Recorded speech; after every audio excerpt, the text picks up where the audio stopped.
J'ai toujours cru que le jour de la naissance de ma fille serait le plus beau jour de ma vie.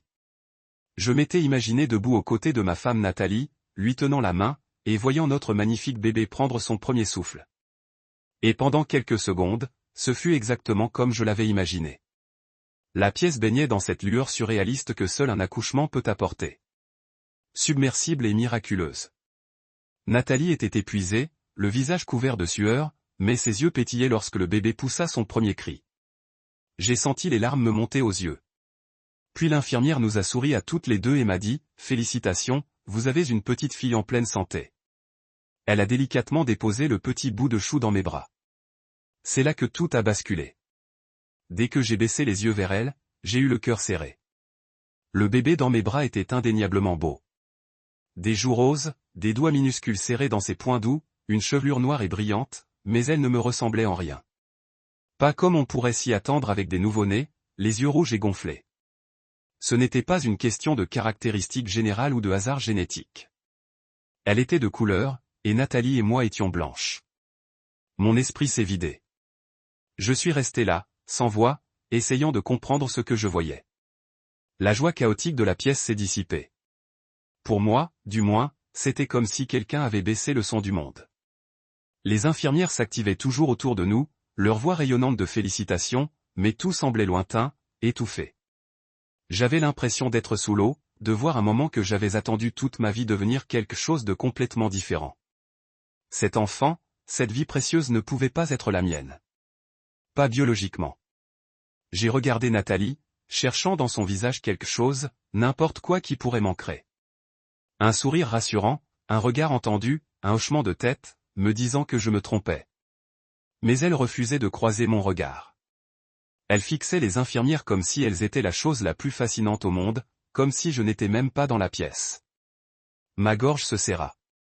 Je jetai un coup d'œil à sa fille. Impossible de nier. La courbe de son nez, son teint, même la forme de sa bouche. Rien de tout cela ne venait de moi. Ni de Nathalie. Du moins, pas de la Nathalie que je croyais connaître. Je me tournai de nouveau vers elle, plus délibérément cette fois.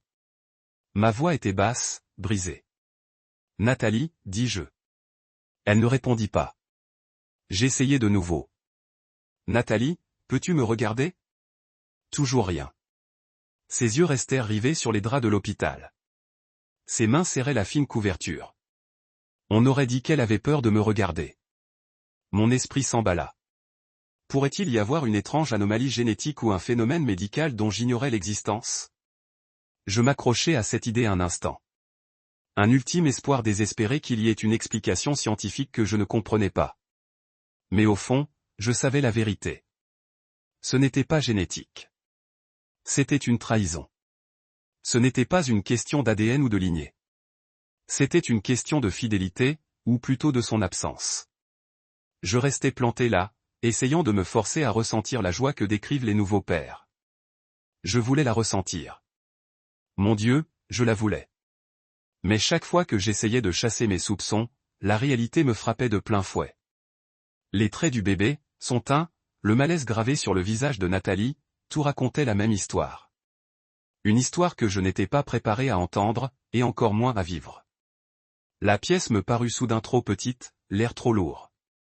Je pouvais à peine respirer tandis que la prise de conscience s'installait en moi comme une couverture de plomb. Mon esprit ne cessait de répéter la même vérité impossible. La femme que j'avais aimée pendant des années, la personne avec qui j'avais construit ma vie, avait trahi ma confiance de la manière la plus irréversible. Nous avons passé cette première heure de publication dans un silence quasi total. Je pense que Nathalie attendait que je dise quelque chose. Peut-être que je m'emporte, que je crie, que j'exige des réponses. Mais je ne lui ai jamais rien demandé. À quoi bon ? Pour qu'elle puisse me dire que ça ne voulait rien dire. Cela ne m'a rien enlevé. Non, ça m'a privé de ma chance d'être père. Finalement, une infirmière est revenue. Elle m'a souri chaleureusement, inconsciente de la tempête dans mes yeux. « Comment ça va ici ?» a-t-elle demandé en vérifiant les écrans. « Besoin de quelque chose ?»« Comment va bébé ?» a marmonné Nathalie poliment. L'infirmière a hoché la tête, visiblement habituée à ce que les pères soient débordés. Mais elle n'avait aucune idée de mon état d'esprit. Elle n'avait aucune idée que chaque seconde que je passais là lui semblait un mensonge. Nathalie refusait toujours de me regarder. Même après le départ de l'infirmière, refermant doucement la porte derrière elle. Nathalie gardait les yeux rivés sur les couvertures. Ce bébé n'était pas le mien, et Nathalie le savait.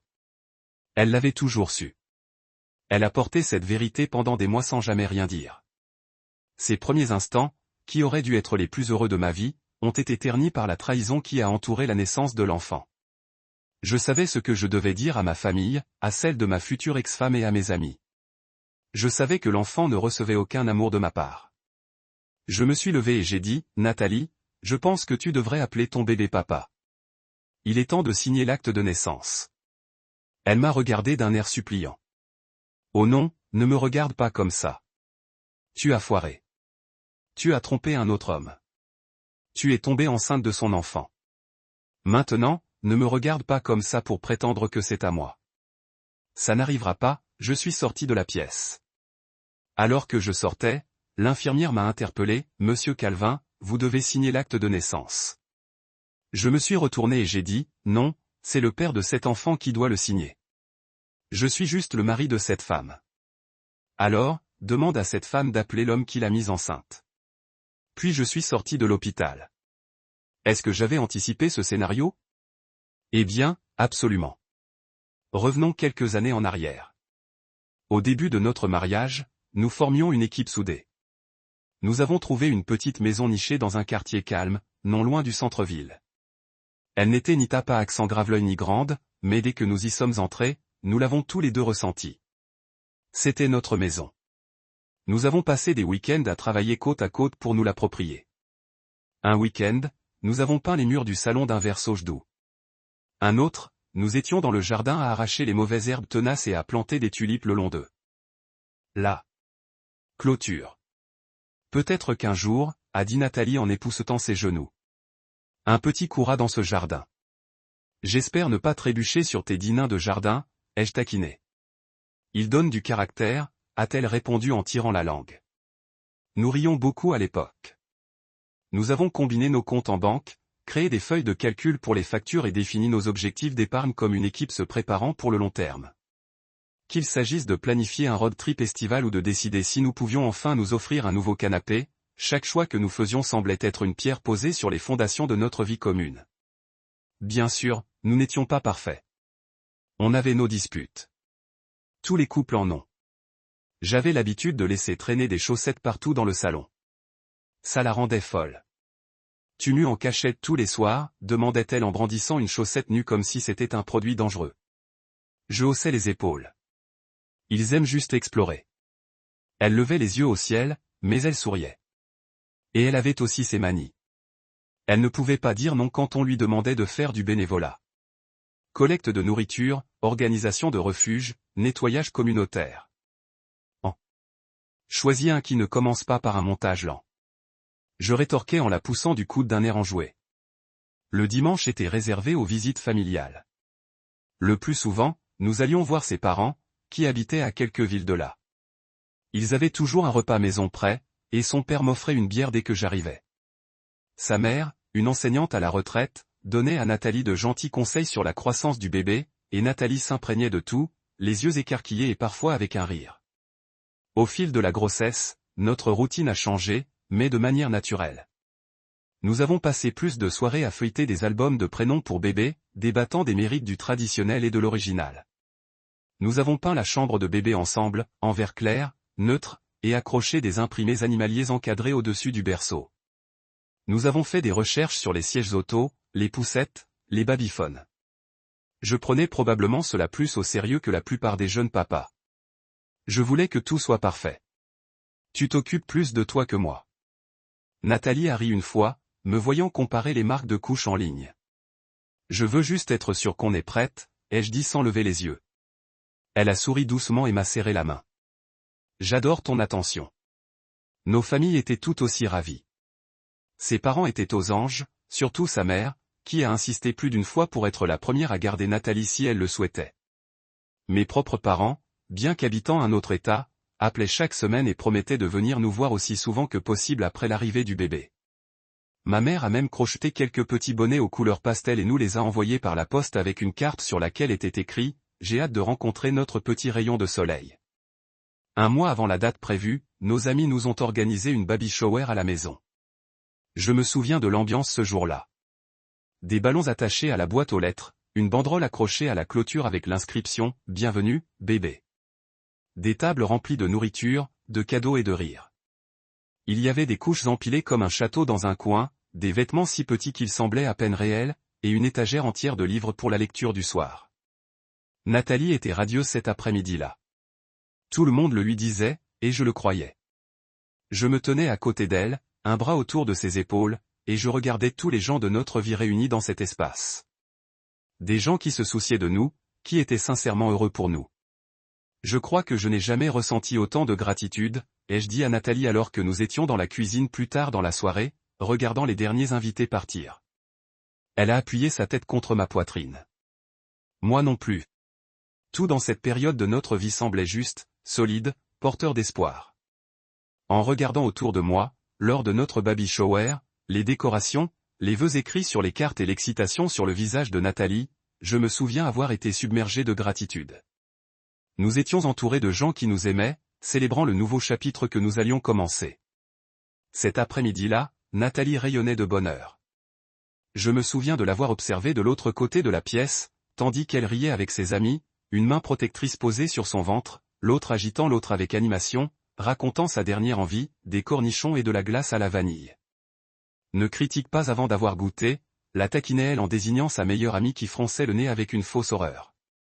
Sa joie était rayonnante et me réchauffa. Je ne l'avais pas vue aussi joyeuse depuis longtemps, et pendant un instant, j'ai eu l'impression que tout se mettait en place parfaitement. Nous étions sur le point de vivre la plus grande aventure de notre vie ensemble, devenir parents. Et à cet instant, nous nous sommes vraiment sentis prêts. Le soir, une fois les invités rentrés et le calme revenu à la maison, Nathalie et moi nous retrouvions souvent dans la chambre d'enfant. C'était une chambre jaune tendre aux bordures blanches, douce et accueillante. Nous avions passé des semaines à la peaufiner, à choisir le berceau, à ranger les peluches, à plier les petits vêtements dans les tiroirs. Un fauteuil à bascule trônait dans un coin près de la fenêtre, et c'est devenu l'endroit préféré de Nathalie. Elle s'y installait avec précaution, gémissant légèrement, et se frottait le ventre en l'encercle. « Je me demande comment elle va être, » dit-elle un jour, d'une voix basse et rêveuse, tandis qu'elle se balançait d'avant en arrière. « J'espère qu'elle comprendra ton rire, » répondis-je en m'appuyant contre la porte avec un sourire. Nathalie rit doucement. « Et ta patience ? Dieu sait qu'elle en aura besoin avec moi, maman. » Je m'approchai et m'agenouillai à côté d'elle. « Tu seras une maman formidable, Nat. » Elle tourna la tête pour me regarder, les yeux embués. « Tu crois vraiment ça ? » « Je sais. »« Alors, » dis-je en lui baisant la main. « Tu t'y prépares depuis le jour où on l'a découvert. » Et c'était vrai. Chaque soir, elle parlait au bébé, lui racontait des histoires, lui lisait des livres de notre collection grandissante de livres pour enfants. Elle faisait des projets avec un optimisme débordant, des histoires pour dormir, des leçons de vélo, des samedis matins remplis de crêpes aux pépites de chocolat et des cuisines en désordre. Elle me dessinait un avenir dans lequel j'avais hâte de me lancer. La grossesse en elle-même s'était relativement bien déroulée. Pas de grosses frayeurs, pas de complications inattendues, juste les désagréments habituels. Au début, les nausées matinales la faisaient suffoquer à l'odeur du café pendant un moment, ce dont je la taquinais jusqu'à ce qu'elle menace de jeter ma tasse par la fenêtre. Et vers le dernier trimestre, ces maux de dos rendaient le sommeil difficile, mais elle ne s'en plaignait jamais beaucoup. Elle s'adaptait, continuait. C'était comme ça. Les derniers mois, le travail de Nathalie lui permettait de travailler à domicile. C'était agréable de la voir plus souvent le soir. On mangeait ensemble. Dîner, ranger, puis s'asseoir dans la chambre d'enfant ou sur le canapé, les pieds sur mes genoux pendant que je les caressais. Ces moments de calme étaient parmi mes préférés. Juste nous, à attendre, à planifier, à rêver. C'est lors de ces discussions calmes après le dîner que nous avons commencé à avoir des conversations plus sérieuses sur notre avenir. Avec l'arrivée du bébé, la question de l'espace s'est naturellement posée.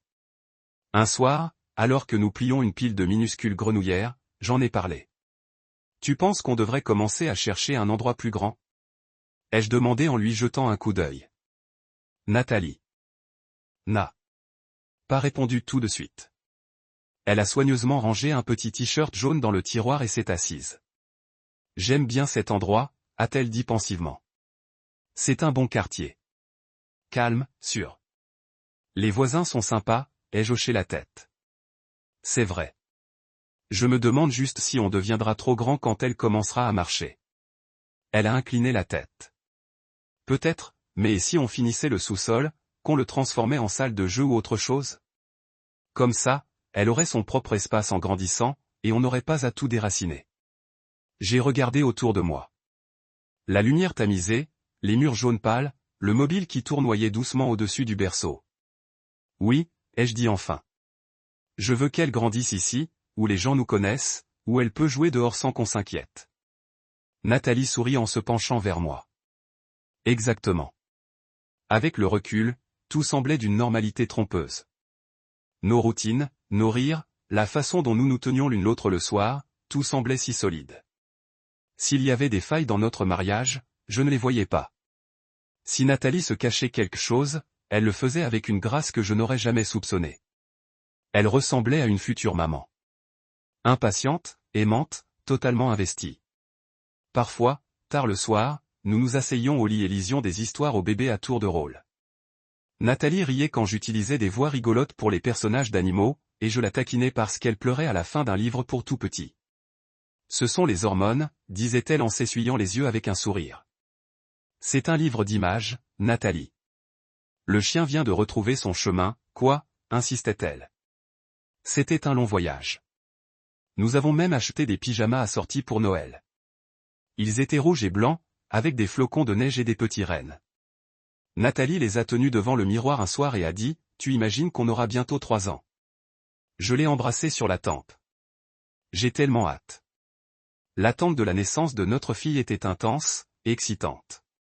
Nous parlions souvent de la façon dont nos matinées allaient changer, de la façon dont je préparerais le café pendant qu'elle allaitait, de la façon dont nous allions répartir les tétées nocturnes, de qui changerait quelle couche.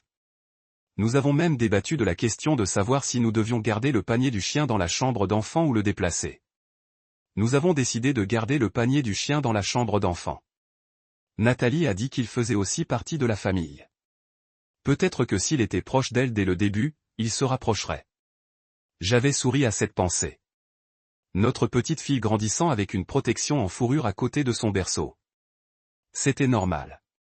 Tout cela affectait tout le monde à l'extérieur, et honnêtement, même à l'intérieur, notre mariage semblait solide et inébranlable. Nous avions une belle relation, des emplois stables, une maison confortable et un bébé en route. Dans mon esprit, j'avais tout ce dont j'avais toujours rêvé. Plus important encore, j'avais un partenaire en qui j'avais une confiance absolue. Bien sûr, il y avait des moments où Nathalie semblait préoccupée, comme si elle avait l'esprit ailleurs. Elle regardait ailleurs pendant le dîner ou restait silencieuse dans la voiture en rentrant de chez ses parents. Mais j'attribuais cela au stress de la grossesse. C'est ce que je me disais en tout cas. La grossesse est difficile. Peut-être avait-elle peur de l'accouchement. Peut-être que l'idée de devenir mère était plus bouleversante qu'elle ne voulait l'admettre. Rien de tout cela ne semblait inhabituel ou alarmant. Alors je n'ai pas insisté. Je lui ai laissé de l'espace, pensant être un mari bienveillant, pensant faire le bon choix. La normalité de notre quotidien, nos routines, nos repas ensemble, même nos nuits tranquilles sur le canapé, semblaient paisibles, sécurisantes. Moi, non. Je me rends compte que j'étais bercé par tout ça. Je n'avais pas vu la tempête arriver. Maintenant, quand je repense à ces derniers mois avant la naissance de notre fille, je la vois plus clairement. J'avais manqué les signes, les petits changements étranges. Je les ignorais, convaincu que ce n'était rien. Tout a commencé subtilement. Nathalie a commencé à rentrer plus tard que d'habitude. Elle m'envoyait des textos en début de soirée, en courant derrière. Ne m'attends pas. Au début, je n'y ai prêté aucune attention. Elle avait toujours été passionnée par son travail, et je savais qu'elle voulait finir son assiette avant la naissance du bébé, alors je n'ai pas posé de questions. Je lui réchauffais son dîner, le laissais couvert sur le feu et j'allais me coucher en pensant qu'elle était simplement responsable. Mais les nuits tardives s'accumulaient. Les projets qu'elle terminait semblaient interminables. Je me souviens d'un soir en particulier, alors que je rangeais la cuisine, j'ai trouvé 2 tickets de caisse sur le comptoir. L'un d'eux provenait d'un restaurant que je ne connaissais pas, à l'autre bout de la ville. La facture indiquait 2 entrées et des boissons datées de la veille. Le même soir, elle m'a dit qu'elle travaillait tard au bureau. Quand elle est rentrée ce soir-là, je lui ai demandé, en essayant d'avoir l'air décontracté. « Dis-moi, tu es sorti dîner hier soir après le travail ?» Elle a hésité une seconde. « Ah oui. Une de mes collègues a bouclé un gros contrat. On est sorti pour fêter ça. Je les ai invités. » J'ai hoché la tête lentement. « Ah, je ne savais pas que vous étiez si proches. » Elle a haussé les épaules. « C'était juste un petit détail. Rien de grave. » J'ai laissé passer, je me suis dit de ne pas réagir de manière excessive, mais ça a persisté. Au fil des semaines, d'autres incohérences sont apparues. Elle a commencé à sortir le week-end, disant qu'elle retrouvait des amis pour un café ou un brunch. Mais elle revenait avec des choses qu'elle n'achetait jamais. Des chaussures de créateur, un sac à main qui coûtait plus cher que notre facture hebdomadaire. Nathalie avait toujours été raisonnable avec l'argent, surtout maintenant qu'on économisait pour le bébé. Je lui ai demandé une fois, en essayant de garder un ton léger. « C'est un joli sac. C'était un cadeau ?» Elle m'a lancé un regard. « Non, je l'ai acheté. » « Est-ce un problème ?» J'ai cligné des yeux. « Non, je pensais juste qu'on faisait attention pour le bébé, c'est tout. » Sa réponse est arrivée un peu trop vite, sa voix était saccadée. « Je travaille dur, Calvin. Je peux me faire plaisir de temps en temps. » Ce n'était pas son genre. Pas l'achat, mais la défensive. Nathalie appréciait généralement ce genre de conversation. On faisait équipe pour les finances. Du moins, je le croyais. D'autres petites choses ont commencé à s'accumuler. Son téléphone est soudain devenu silencieux, toujours face cachée. Elle ne m'embrassait plus. Pour me souhaiter bonne nuit, éteignait simplement la lampe et s'éloignait. Quand je lui demandais comment s'était passée sa journée, ses réponses étaient de plus en plus courtes, incohérentes. Je me répétais que c'était juste les hormones, le stress du travail, le poids de l'accouchement à venir, qu'elle avait juste besoin d'espace et que je devais être patiente. Mais au fond de moi, quelque chose a changé en moi. J'avais une douleur sourde dans la poitrine que je ne pouvais expliquer. Une conscience silencieuse et grandissante que, malgré tous mes efforts pour y croire, tout allait bien. Quelque chose d'autre n'allait pas. Un matin, je mettais le manteau de Nathalie. J'étais au fond du placard, vacant à mes occupations habituelles, quand quelque chose a glissé de ma poche et a atterri par terre. Je me suis penché pour le ramasser et, en voyant ce que c'était, j'ai eu le souffle coupé. Une carte clé d'hôtel. Je suis resté figé, le regard fixé sur elle comme si elle allait disparaître si je clignais des yeux assez fort. Ma première pensée, mon Dieu, j'ai voulu croire que c'était peut-être qu'elle préparait quelque chose. Notre anniversaire était dans quelques semaines. Peut-être qu'elle avait prévu une escapade surprise, quelque chose de romantique dont elle ne m'avait pas encore parlé. Je me suis accroché à cet espoir comme à une bouée de sauvetage. Mais plus je fixais la carte, plus ce doute lancinant commençait à s'insinuer. Je me suis dit de ne pas tirer de conclusions hâtives. Je me suis dit que je lui faisais confiance. Pourtant, quelque chose clochait. Plus tard dans la soirée, alors qu'elle était sous la douche, je me suis assis avec mon ordinateur portable et j'ai consulté nos relevés bancaires. Si elle préparait quelque chose, je trouverais peut-être un indice. Une réservation au restaurant, un achat chez un fleuriste, n'importe quoi qui corroborerait la théorie de l'anniversaire, quelque chose d'innocent. Au lieu de cela, ce que j'ai trouvé a fait j'avais l'estomac noué. De multiples frais, tous pour le même hôtel haut de gamme, répartis sur les derniers mois. Des chambres qu'elle avait réservées sans même en parler. Des chambres où je n'avais certainement pas séjourné. J'ai attendu le lendemain matin pour en parler. Je ne voulais pas exploser. J'avais besoin de comprendre. Nathalie, ai-je dit doucement au petit déjeuner. J'ai trouvé quelque chose dans ton manteau hier. Une carte clé d'hôtel. Elle a levé lentement les yeux de son assiette, le visage indéchiffrable. Ouais. Je pensais que tu préparais peut-être quelque chose pour notre anniversaire, ai-je ajouté rapidement. Mais ensuite, j'ai vérifié les relevés bancaires. Il y a plein de frais pour le même hôtel. Pourquoi ne m'as-tu rien dit? Elle a cligné des yeux, a posé sa fourchette et, après un long silence, a dit d'un ton neutre, j'avais parfois besoin d'un endroit calme pour me reposer. Après des séances de travail tard le soir, c'était plus facile que de rentrer chez moi épuisé. Je l'ai juste regardé fixement. Tu avais besoin d'une chambre d'hôtel pour dormir sans même m'en parler, acquiesça-t-elle, sans rien ajouter. Qu'est-ce que tu fous, Nathalie, demandai-je, la tension dans ma voix s'effaçant malgré mes efforts pour rester calme. Ça n'a aucun sens. Je ne pensais pas que ce soit si grave, répondit-elle d'un ton désormais défensif. Je ne voulais juste pas te déranger. À partir de ce moment, la tension entre nous a commencé à monter. Chaque détail étrange, autrefois inoffensif, semblait soudain être le fil conducteur d'un tout plus grand. Elle a commencé à recevoir des colis plus fréquemment. Ils arrivaient à notre porte dans la journée. Des cartons qu'elle emportait sans même que je puisse jeter un œil aux étiquettes. Je lui ai posé la question une fois. Ce ne sont que des cadeaux pour les clients, dit-elle avec un signe de tête dédaigneux. Des trucs pour le travail. Rien qui t'intéresse. Cette réponse ne me convenait pas. Non pas que j'avais besoin de savoir ce qu'il y avait dans chaque carton, mais parce que la Nathalie que je connaissais, celle qui riait et me racontait tout, disparaissait peu à peu. Il y avait aussi d'autres signes. Discrets au début, mais qui s'accentuaient. Elle a commencé à faire plus attention à son apparence. Plus de maquillage, des visites plus fréquentes au salon, une nouvelle garde-robe, peut-être. Je n'étais pas sûr. Un soir, alors qu'elle sortait de la chambre dans une robe noire élégante, j'ai levé les yeux du canapé. Tu es superbe, lui ai-je dit sincèrement. Elle m'a adressé un sourire nerveux, a marmonné, merci, et s'est précipitée dehors avant même que je puisse lui demander où elle allait. Ça m'a blessé. Avant, on partageait tout, nos hauts et nos bas quotidiens, ce qui nous agaçait au travail, même les pensées futiles qui nous traversaient l'esprit. Mais maintenant, il y avait des moments entiers de sa journée où je n'étais plus invité. Des chapitres entiers de sa vie s'écrivaient sans moi. J'ai essayé de lui en parler gentiment. Je ne voulais pas l'accuser. J'avais juste besoin de comprendre. Nathalie, ai-je dit un soir, allongée dans le lit, face à face. On peut parler de nous ? Elle a soupiré. Et maintenant ? J'ai juste l'impression que tu es distante, que tu me caches des choses. Elle s'est redressée, les bras croisés. Tu fais tout un plat pour rien. Je suis juste fatiguée.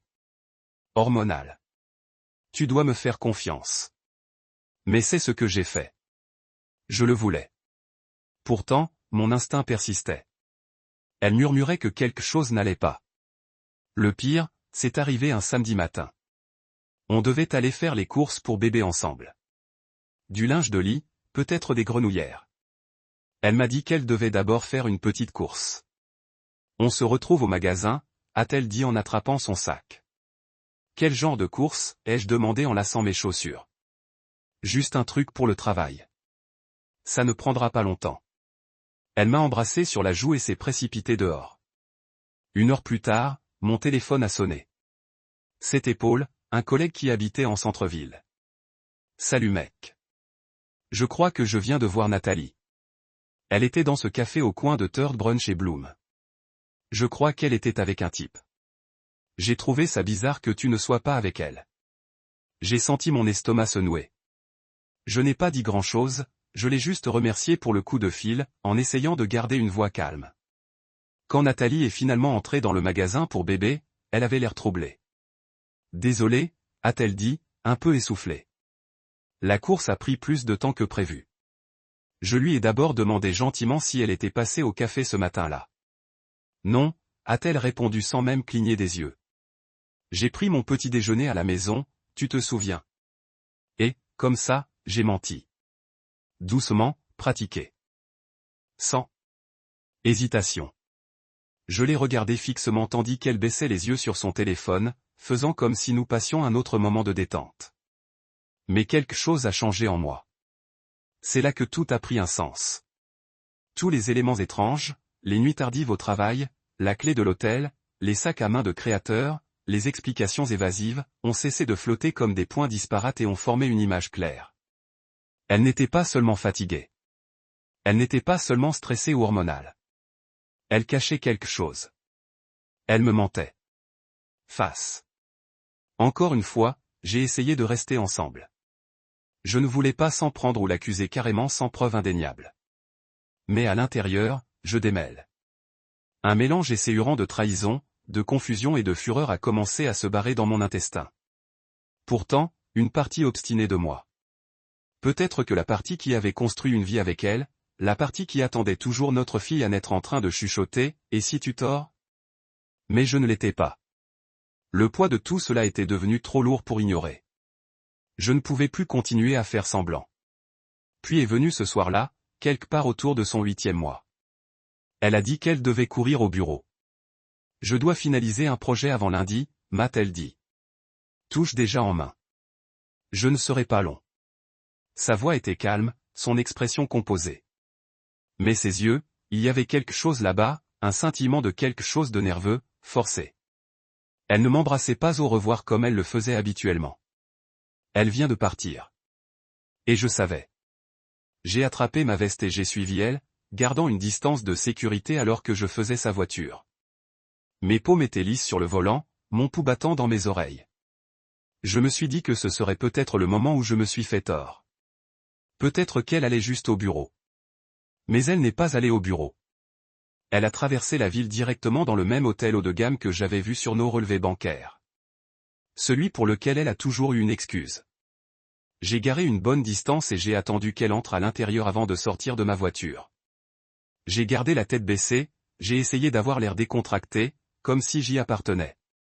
Le hall de l'hôtel était doucement éclairé, plein de bourdonnements bas de voix et de la cliquette silencieuse de Glaciar. Je l'ai repérée immédiatement. Elle n'était pas seule. Elle était là, Nathalie, assise confortablement sur un canapé en peluche dans le salon, pas cachée dans un coin ou derrière un écran, juste à l'air libre. Et à côté d'elle, un homme que je n'ai pas reconnu. Ils se penchaient près. Ils riaient ensemble, parlant doucement, comme deux personnes qui partageaient un monde privé personne d'autre ne pouvait entrer. Il n'y avait rien de façon commerciale dans leur langage corporel, rien de platonicien. J'ai glissé derrière une large colonne près de l'entrée du salon. Assez près pour voir, mais assez loin pour rester caché. J'ai gardé ma respiration superficielle, mon corps gelé. Puis je l'ai vu, sa main. Il tendit la main et le plaça doucement sur son genou. Familière, facile, pas provisoire comme quelqu'un qui teste des limites, comme quelqu'un qui l'avait fait auparavant. Je ne pouvais pas entendre leurs mots, mais je n'en avais pas besoin. Je pouvais le lire sur son visage, dans sa posture. Elle n'a pas tressailli. Elle ne s'est pas retirée. Elle a regardé autour de lui brièvement, avec désinvolture, comme s'il vérifiait pour s'assurer que personne ne regardait. Elle ne m'a pas vu. Son attention lui retourna rapidement. J'ai senti mon cœur tomber en la voyant se rapprocher de lui, la tête se touchant presque. Ils se sont levés ensemble et je me suis instinctivement repoussé derrière le pilier. J'ai retenu mon souffle alors qu'ils marchaient main dans la main vers les ascenseurs. Cette image est toujours brûlée dans mon esprit. Ma poitrine serrée alors que la réalisation m'a frappé comme un fret de train. Ils n'étaient pas là pour parler. Ce n'était pas une réunion d'affaires ou un rassemblement innocent. Ils montaient ensemble. Je ne pouvais pas suivre. Je ne voulais pas être vu. Et honnêtement, je n'avais pas besoin de voir autre chose. La vérité était déjà là devant moi, à nu sans pitié. C'était une chose de soupçonner que votre femme triche. C'est autre chose pour le voir.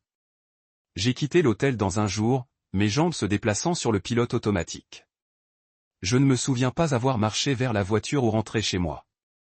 La seule chose dont je me souviens est le silence assourdissant à l'intérieur de la voiture et le sentiment que quelque chose en moi s'était largement ouvert. Le lendemain matin, elle est rentrée juste après le lever du soleil. Elle avait l'air fatiguée mais calme, posant son sac et s'étendant comme si elle avait tiré un Allemand. Et, dit-elle avec désinvolture. Désolé, je n'ai pas appelé. Le travail s'est déroulé plus tard que je ne le pensais. J'étais déjà assis dans le salon, une valise à mes côtés. Elle s'est arrêtée froide quand elle l'a vue. Qu'est-ce que c'est? Je me suis levé. Nous avons besoin de parler, Nathalie. Ses yeux se rétrécissent légèrement. D'accord, qu'est-ce qui se passe? Je sais, j'ai simplement dit. À propos de tout. Son expression a scintillé. Non, qu'est-ce que vous étiez avec le système? Reboot under pressure. Then the lie started. I can't believe you followed me, she snapped. What are you spying on me now? You want through my private stuff. You were holding his hand, he said, my voice quiet, deadly steady. In the lounge, you went upstairs together. Don't insult both of us by lying. She turned away, en shaking. This isn't what you think. It's exactly what I think, you cut in. There was a pause. Then, finally, her shoulder fond et d'une voix tremblante, a-t-elle dit. Fin. Oui. J'ai eu une affaire. Je me suis assis, mes jambes à peine capables de me tenir plus. Pourquoi? Tu as arrêté de me voir, chuchota-t-elle. Vous étiez tellement concentré sur le bébé, sur la planification et la lecture et la construction de cette vie parfaite que j'avais l'impression d'avoir disparu. J'avais besoin de me sentir à nouveau voulu. Tu étais enceinte, dis-je, ma voix basse avec incrédulité. Et je faisais tout ce que je pouvais pour être le genre de père et de mari que je pensais que tu méritais. Et vous avez remboursé cela en vous faufilant dans les hôtels. Elle n'a pas répondu tout de suite. Je l'ai terminé, dit-elle, essuyant une larme. Dès que j'ai découvert que j'étais enceinte, je l'ai terminé. J'ai secoué la tête. Non, vous ne l'avez pas fait. Tu étais avec lui hier soir. Je dois vous demander quelque chose, dis-je. Et j'ai besoin de la vérité cette fois. Le bébé est-il même le mien? Elle baissa les yeux. Ce silence, lourd et horrible, était ma réponse. Je ne sais pas, a-t-elle admis. Ce n'était que quelques fois. Mais le timing, je ne peux pas en être sûr. J'ai dû m'asseoir à nouveau. C'était comme l'air avait été aspiré de la pièce. Tu m'as menti, dis-je tranquillement. Pendant des mois, permettez-moi de planifier un avenir qui n'aurait peut-être jamais été le mien pour commencer. Je ne voulais pas le faire, mais vous l'avez fait, ai-je dit. Et ce n'était pas une erreur. C'était un choix. Encore et encore, sa voix s'est brisée. S'il vous plaît, Calvin, nous pouvons passer à travers cela. Nous pouvons le comprendre pour le bébé, mais je ne pouvais pas. Ma confiance en elle a été brisée. Au cours des prochaines semaines, nous avons à peine parlé. Le silence entre nous ressemblait à un canyon, large, froid et résonnant avec toutes les choses que nous ne disions pas. Je suis resté dans la maison, mais j'ai emménagé dans la chambre d'amis. Chaque nuit, je me suis éveillé, regardant le plafond, me demandant comment nous étions arrivés ici. Comment la femme que j'avais aimée était si profondément transformée en étranger. Nous n'avons communiqué que sur des choses essentielles. Rendez-vous chez le médecin, facture, plan de déménagement, tous les échanges courts et coupés. La tension était insupportable, comme se promener dans un champ de mine à chaque fois que nous traversons chemin dans le couloir. Je n'arrêtais pas de me dire que je devais juste tenir le coup jusqu'à ce que je puisse obtenir ma propre place. Je suis resté juste une petite lambée d'espoir si le bébé est à moi. J'avais déjà prévu que je divorcerais une fois que le bébé est né, le mien ou non. Mais j'ai attendu de ne pas causer de stress à la mère. Puis le bébé est venu. J'étais là pour la naissance. Autant cela faisait mal, une partie de moi avait besoin de le voir à travers. Nécessaire pour en être témoin. Peut-être que je m'accrochais toujours à un dernier fil d'espoir. Quand je l'ai vue, elle ne me ressemblait en rien. Rien du tout. Nathalie a commencé à sangloter au moment où les infirmières ont emmené le bébé pour la nettoyer. Je suis resté là juste en colère et triste. Quelques jours plus tard, nous avons fait un test de paternité. Je connaissais déjà la réponse, mais je devais le faire. Cela a été fait sur les conseils de mon avocat de créer un document juridique. J'ai demandé le divorce le même jour. Nathalie a essayé de m'arrêter. Elle cria, supplia, jura qu'elle ferait n'importe quoi pour réparer ce qu'elle a cassé. Elle a dit qu'elle irait en thérapie, qu'elle ne parlerait plus jamais à l'autre homme, qu'elle m'aimait toujours. Mais il était trop tard. Mon amour pour elle s'était effondré sous le poids de tous ces mensonges. Il avait été remplacé par autre chose. Un vide douloureux et lourd, le genre de douleur qui ne vous laisse pas dormir. Dans les jours qui ont suivi, j'ai tout dit à ma famille et à des amis proches. La trahison, le test de paternité, le divorce, leur soutien était comme une bouée de sauvetage. Cela m'a aidé à continuer de bouger quand tout ce que je voulais était de disparaître. Certains membres de sa famille ont tendu la main en me demandant de reconsidérer, disant que les gens faisaient des erreurs, disant qu'elle était sous pression et émotionnelle. Mais ils n'ont pas vu ce que j'ai vu. Ils ne ressentaient pas ce que je ressentais. Nathalie n'a pas seulement fait une erreur. Elle a fait une série de choix qui ont détruit notre mariage. Il n'y avait pas de retour. Le processus de divorce s'est déplacé plus rapidement que ce à quoi je m'attendais. Dans notre état, l'infidélité prouvée accélère les choses. Nous n'avions pas d'enfants entre nous, pas de finances conjointes compliquées, juste une maison, des économies et une montagne de promesses brisées. Elle a gardé la maison. J'ai pris ma part des économies et j'ai emballé le reste de ma vie dans des boîtes. Je ne voulais rien qui me rappelait d'elle. Je ne voulais pas garder nos photos de mariage ou les livres de bébé que nous n'avons jamais remplis ou l'échographie encadrée sur le réfrigérateur. Je voulais juste recommencer, frais, propre, loin de l'épave. Je voulais laisser autant de rappels que possible notre passé. Le jour où le divorce a été finalisé, j'ai emménagé dans un petit appartement à travers la ville. Je me souviens m'être assis par terre ce soir-là, entouré de boîtes, l'air épais avec l'odeur de peinture fraîche et le vide inconnu. Cela aurait dû ressembler à un nouveau départ, mais à ce moment-là, tout ce que je ressentais était un silence lourd, le genre qui presse contre votre poitrine. Il y avait un étrange mélange de soulagement et de dévastation remuant en moi. Sur le papier, le mariage était terminé. Mais émotionnellement, je me déméchais encore de tout ce que cela signifiait. Tout ce que j'avais apprécié, mon mariage, ma maison, l'avenir que j'avais envisagé, avait été déchiré à part en quelques mois. Je n'arrêtais pas de me demander comment quelque chose qui s'était senti si solide pouvait s'effondrer si vite. Cela fait 6 mois que le divorce a été finalisé. S'adapter à la vie par moi-même a été difficile, mais lentement, j'ai trouvé mon pied. J'ai choisi un appartement modeste à travers la ville, assez loin de l'ancien quartier que je n'ai pas à passer des rappels après la vie que j'ai perdue. Les matins sont silencieux ici. Je fais mon propre café, je prends le petit déjeuner seul, et parfois je m'assois simplement près de la fenêtre en écoutant le brief de la ville. Le travail est devenu une sorte d'encre pour moi. Je me lance dedans me donne un but et une structure. Le silence de mon appartement ne se sent pas comme oppressant lorsque je rentre à la maison mentalement épuisé. Je me suis également appuyé sur mes amis et ma famille plus que je ne l'ai jamais cru. Leur soutien a tout signifié. Nathalie a tendu la main plusieurs fois. Au début, c'était pour s'excuser. Je sais que j'ai tout ruiné, a-t-elle déclaré lors d'un appel. Sa voix craquait comme si elle essayait de se tenir ensemble. Je souhaite juste que les choses se soient avérées différemment. Elle a également demandé si je voulais voir le bébé. Elle est belle, dit-elle. Je pensais que peut-être que cela aiderait si vous la voyez. Je m'arrêtais en essayant de choisir soigneusement mes mots.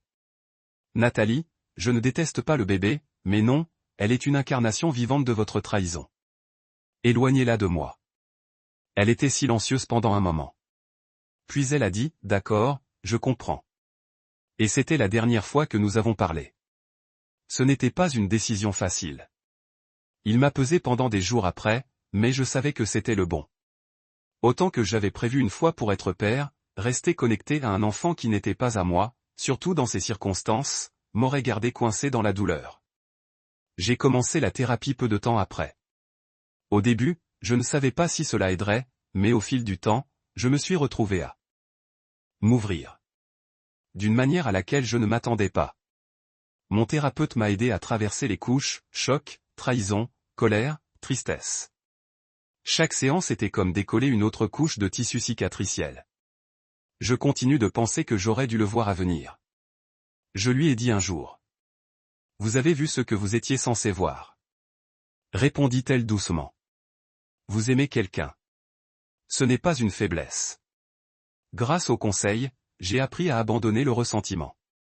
Pas pour pardonner ce qui ne peut pas être oublié, mais pour m'en libérer. Porteur, cette colère ne fait que me punir. Et j'ai été assez puni. J'ai également reconnecté avec des morceaux de moi-même que j'ai perdus pendant le mariage. J'ai recommencé à faire de la randonnée. Tôt le matin à travers des sentiers boisés qui me rappellent à quel point mes problèmes sont petits à grande échelle des choses. J'ai même repris la peinture. Rien de spécial, juste des couleurs sur toile, mais ça me calme. Me donne quelque chose à espérer. En regardant en arrière sur les dernières années, les piqûres. Parfois, je vois un couple rire dans le parc ou un bébé enveloppé dans une poussette et il y a un peu de douleur dans ma poitrine. Un rappel de ce qui était presque. Mais ensuite je respire et je me rappelle que j'y ai survécu. Je trouve l'espoir dans de petites choses. Une soirée confortable avec un livre, une bonne conversation avec un ami, réorganiser mon espace de vie, fixer de nouveaux objectifs, faire de nouveaux souvenirs. Certains jours sont plus difficiles que d'autres, mais dans l'ensemble, je me sens plus fort, plus indépendant, moins peur. En fin de compte, je suis déterminé à reconstruire ma vie selon mes propres termes. Une année s'est écoulée depuis la finalisation de mon divorce. Étrange comment quelque chose qui ressemblait autrefois à la fin du monde pouvait avec le temps de devenir un point de référence. Quelque chose derrière vous, ne vous définissant plus. La vie s'est stabilisée d'une manière que je n'aurais jamais cru possible pendant ces mois les plus sombres. La thérapie a été une bouée de sauvetage. J'ai continué à y aller chaque semaine, et au fil du temps, j'ai fait de réels progrès, reconstruisant non seulement ma confiance en moi, mais aussi ma capacité à faire confiance. Ce fut la partie la plus difficile, en faisant à nouveau confiance, en faisant confiance aux gens, en me faisant confiance. Mais lentement, régulièrement, j'ai rassemblé ces morceaux cassés. Et récemment, j'ai recommencé à sortir ensemble. La première fois que je suis sorti avec quelqu'un de nouveau, j'étais une épave nerveuse. Je me souviens de me tenir devant le miroir en essayant de décider si je devrais porter la chemise bleue ou le gris, puis réalisant moi n'avais pas ressenti ce genre d'énergie anxieuse depuis des années. Son nom est Aaron. Nous nous sommes rencontrés par des amis communs lors d'un dîner décontracté. Elle a ri de quelque chose que j'ai dit à propos de la nourriture trop sophistiquée pour son propre bien, et pendant une seconde, j'avais l'impression que le monde s'ouvrait juste assez pour laisser quelque chose de léger. Notre premier rendez-vous n'était pas dramatique ou magique. C'était réel. Conversation facile, rires honnêtes et moments où nous nous sommes arrêtés tous les deux assez longtemps pour l'être. C'était suffisant, peut-être plus que suffisant. Très tôt, je lui ai dit la vérité. Ma dernière relation s'est mal terminée, ai-je dit. Un soir, alors que nous traversions un parc calme, il y avait une infidélité, beaucoup de douleur et un bébé qui s'est avéré ne pas être le mien. Elle m'a regardé pendant un long moment, puis m'a tendu la main. Je suis désolé que vous ayez vécu ça, dit-elle doucement. Mais merci de m'avoir assez fait confiance pour le partager. Il n'y a pas de pression avec Aaron. Pas de course vers des étiquettes ou des promesses. Nous prenons notre temps à passer se connaissent, non pas comme des sauveurs ou des distractions, mais comme deux personnes essayant de construire quelque chose d'honnête. C'est tout simplement agréable d'avoir quelqu'un avec qui partager des moments calmes. Quelqu'un qui ne tressaille pas quand je parle du passé, mais qui ne me traite pas non plus comme si j'étais fragile. Quant à Nathalie, nous parlons rarement maintenant. La dernière fois que j'ai entendu, elle vit toujours avec ses parents, élevant sa petite fille, à qui on me dit, se déroule et commence à parler. C'est un sentiment étrange quand je pense à eux. Il n'y a plus de colère brûlante, pas de vraie haine, juste une sorte de compassion détachée. Je suis désolé d'une manière éloignée de la façon dont les choses se sont avérées pour elle. D'après ce que j'ai entendu à travers des connaissances mutuelles, elle a du mal financièrement et émotionnellement. Son partenaire d'affaires a disparu de sa vie peu de temps après la naissance, et elle a été laissée à tout seul. Mais j'ai appris par une expérience douloureuse que ces choix ne sont plus mon fardeau à supporter.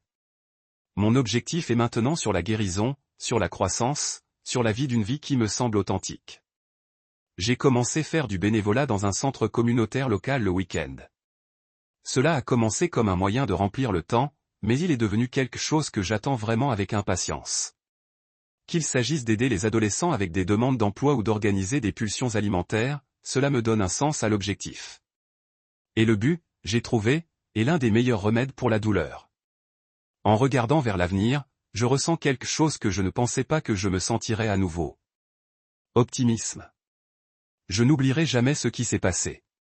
La trahison, le chagrin, tout fait encore partie de moi, mais j'en ai appris. Cela ne m'a pas détruit. Cela m'a appris la résilience. Cela m'a forcé à affronter les parties les plus laides de ma vie et à trouver une voie à suivre. Je me réveille chaque jour en me sentant plus ancré, plus reconnaissant pour les gens qui me tenaient à côté, pour la force silencieuse que je ne savais pas que j'avais, et pour la vie, je reconstruis lentement selon mes propres termes.